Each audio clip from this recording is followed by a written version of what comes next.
Merci pour ces deux questions. Je vais être très bref.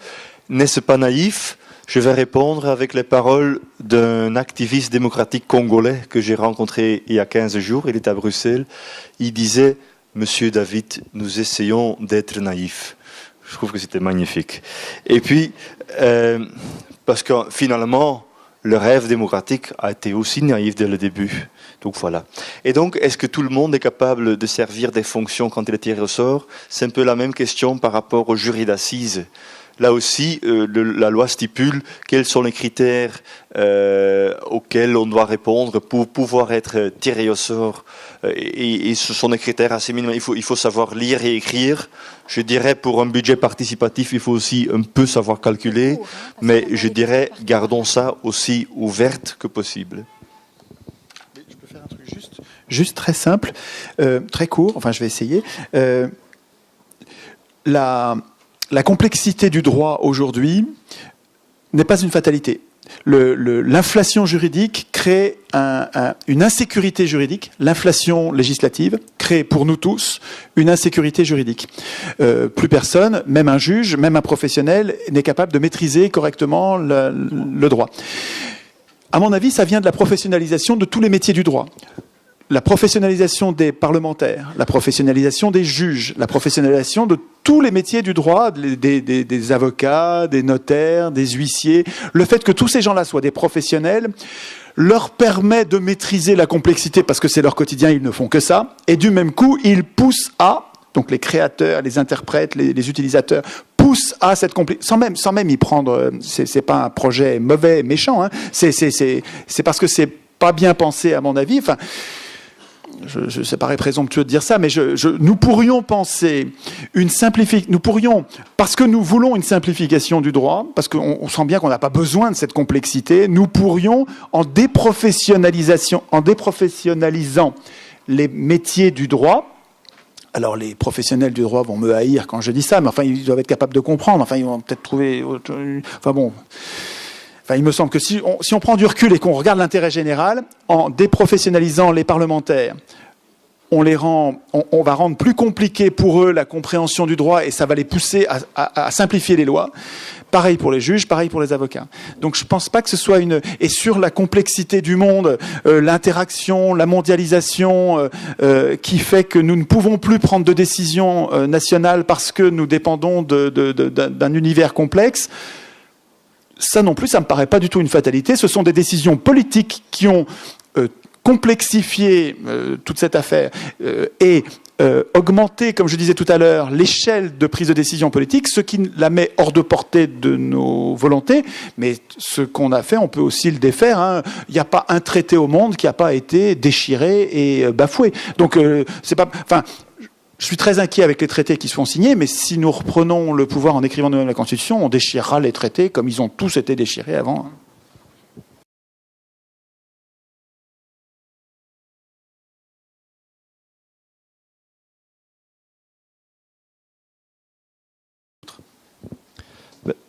Je vais une fois de plus être bref. C'est vrai que l'initiative référendaire populaire peut être un vrai atout pour améliorer le système démocratique, comme ça existe en Suisse notamment.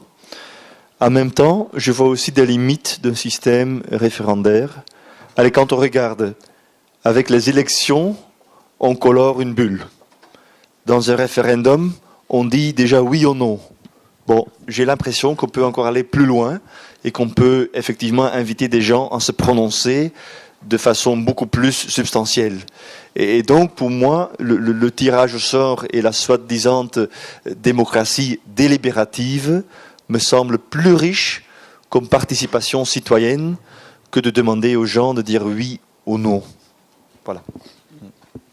Oui. Et comme je disais, tu te souviens, sur France Inter, quand le gars qui a écrit un bouquin sur la Suisse, qui est très intéressant d'ailleurs, et qui prenait le tirage au sort un peu de haut, parce qu'il disait, mais pourquoi vous pensez de tirage au sort? Nous, on a le référendum d'initiative populaire, je vais vous parler d'un truc qui existe, et qui va rendre inutiles vos discussions oiseuses sur le tirage au sort.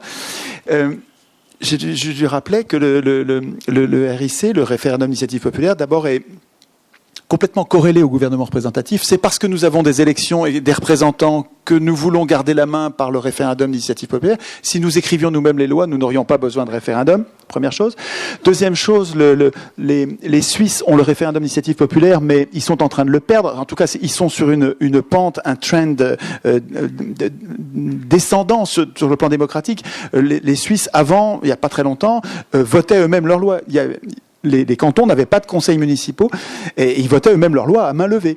Et en fait, les élus, les voleurs de pouvoir ont mis en place un système d'élection, ce qui les a révoltés parce qu'ils voulaient voter leurs lois et on leur a donné le référendum d'initiative populaire comme moyen d'accepter, comme pis-aller, comme moyen de se défendre contre les mauvaises actions de leurs élus. Et donc, le référendum d'initiative populaire leur a été donné pour accepter une diminution du niveau démocratique de leur société.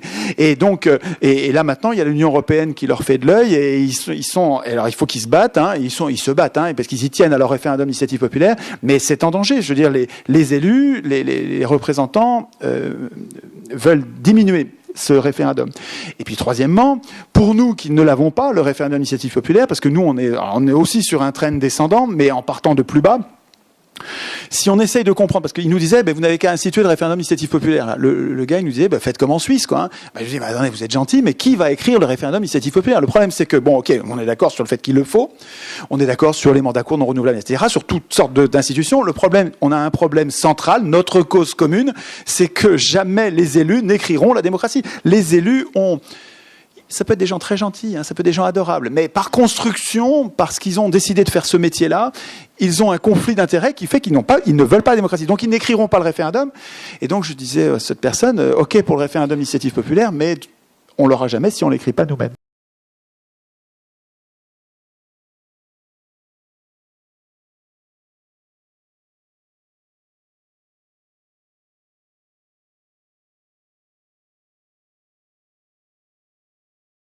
Une autre possibilité serait, s'il y a 15% d'abstention, que de laisser vide 15% des sièges au Parlement et de les remplir avec des gens tirés au sort. Ce serait une belle idée.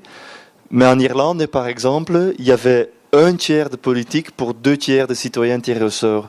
Et je pense que cette proportion est importante. Si dans l'hémicycle du Parlement belge, il y aura peut-être 15 ou une vingtaine de citoyens tirés au sort, ils vont être complètement bouffés par la rhétorique des professionnels. Donc là, il y a quelque chose qui cloche avec la proportionnalité.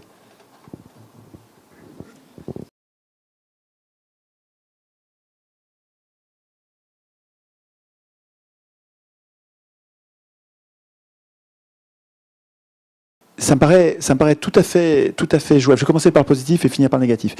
Ça me paraît tout à fait jouable si nous écrivons nous-mêmes les règles du contrôle de ces gens-là.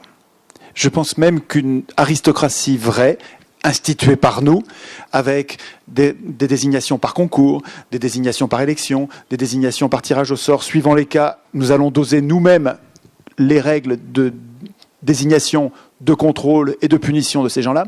Si nous écrivons les règles, la Constitution, et que nous gardons le contrôle, nous les 99%, que nous gardons même les 100%, que nous gardons le contrôle du Conseil constitutionnel, qui devient, en faisant bien attention pour qu'il ne devienne pas une caste qui défend ses propres intérêts, donc c'est probablement par tirage au sort lui aussi, à mon avis, une aristocratie donnera de meilleurs résultats dans la gestion de la société qu'une démocratie.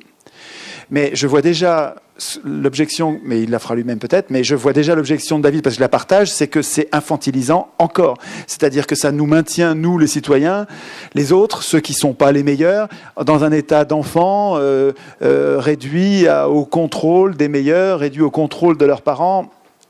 Il y a quelque chose d'émancipant dans le jury tiré au sort. Il y a quelque chose qui nous grandit, qui nous monte tous, qui fait monter le niveau comme une école de la démocratie. J'ai envie de vous lire un passage de Tocqueville, très court, mais qui est remarquable. Je ne sais pas si tu l'as mis dans ton bouquin. Tu as pas mis de Tocqueville, hein, je crois, un petit peu, mais pas sur le tirage au sort. Je vous lirai tout à l'heure. En disant qu'il grandit. Oui, c'est vrai. Oui, il y est dans ce bouquin. Je l'ai vu, je l'ai noté. Tu vas voir, il est marqué. Oui. Donc le côté apprentissage qui fait monter le niveau de tout le monde est quand même drôlement appétissant. On se dit, c'est dommage de revenir encore au gouvernement des experts. C'est vraiment extra, ça. Donc pour Tocqueville, qui n'était pas du tout un démocrate, mais qui était un honnête homme, qui faisait attention à ne pas montrer ce qu'il pensait. J'ai la correspondance de Tocqueville avec son frère au moment où il écrivait ce bouquin formidable qui est La démocratie en Amérique. Et il envoyait les chapitres à son frère, et son frère, dans une de ses lettres, lui renvoie le chapitre en disant « J'ai vu ce que tu pensais là, et on avait dit qu'on ne verrait pas ce que tu penses, donc il faut que tu le réécrives. » Et en fait, ce qui fait la force de Tocqueville, c'est que... Hein ? Lis-le, ouais. Oui. Le jury, c'est un défaut français, ça. Le jury, et surtout le jury civil, sert à donner à l'esprit de tous les citoyens une partie des habitudes de l'esprit du juge. Et ces habitudes sont précisément celles qui préparent le mieux à être libre. En forçant les hommes à s'occuper d'autre chose que de leurs propres affaires, le jury combat l'égoïsme individuel, qui est comme la rouille des sociétés. Le jury sert, c'est Tocqueville qui parle, c'est entre guillemets, c'est citation. Le jury sert incroyablement à former le jugement et à augmenter les lumières naturelles du peuple. C'est là, à mon avis, son plus grand avantage. On doit le considérer comme une école gratuite et toujours ouverte, où chaque juré vient s'instruire de ses droits, où il entre en communication journalière avec les membres les plus instruits, les plus éclairés des classes élevées, où les lois lui sont enseignées d'une manière pratique et sont mises à la portée de son intelligence par les efforts des avocats, les avis du juge et les passions même des parties. On peut discuter de certains aspects des phrases qui sont... Mais je trouve remarquable, je trouve que c'est effectivement l'aspect le plus sexy, le plus attrayant, le plus formidable du tirage au sort, c'est qu'il nous donne une chance de participer à cette espèce d'école qui est le moment où nous sortons de nos affaires individuelles et nous commençons à nous occuper du bien commun ensemble.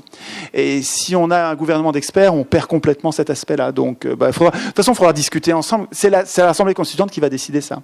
Et la suivante qui décidera de changer ou pas.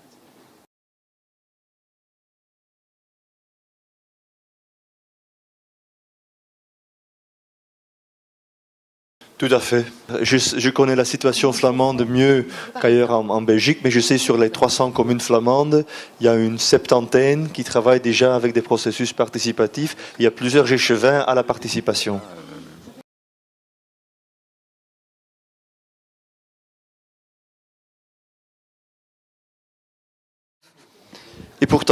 Et pourtant, même avec une démocratie où le tirage au sort aurait de nouveau une fonction, il y a toujours des actes, des textes principaux de l'humanité qui resteront en garde, notamment la Déclaration universelle des droits de l'homme et tout ça. Donc, il ne faut pas avoir peur forcément de cela. Je réponds brièvement. Est-ce que tu veux répondre, Étienne ? Brièvement. Brièvement, il faut lire le livre de Saint-Omer, petite histoire de l'expérimentation démocratique, qui va vous expliquer, qui nous décrit les expériences réelles d'assemblées tirées au sort dans le monde. Il y en a plein, et elles ne donnent pas le spectacle de la cruauté dont vous avez peur. Non seulement c'est rassurant, mais c'est enthousiasmant. C'est-à-dire que les humains, quand on les tire au sort et qu'on leur donne des missions importantes d'écriture, donne le spectacle d'une maturité, d'une réflexion et d'un niveau qui monte, qui vous rassurerait, qui va vous rassurer. Je vous regretterai pas, je vous rembourse si vous êtes déçu par le bouquin.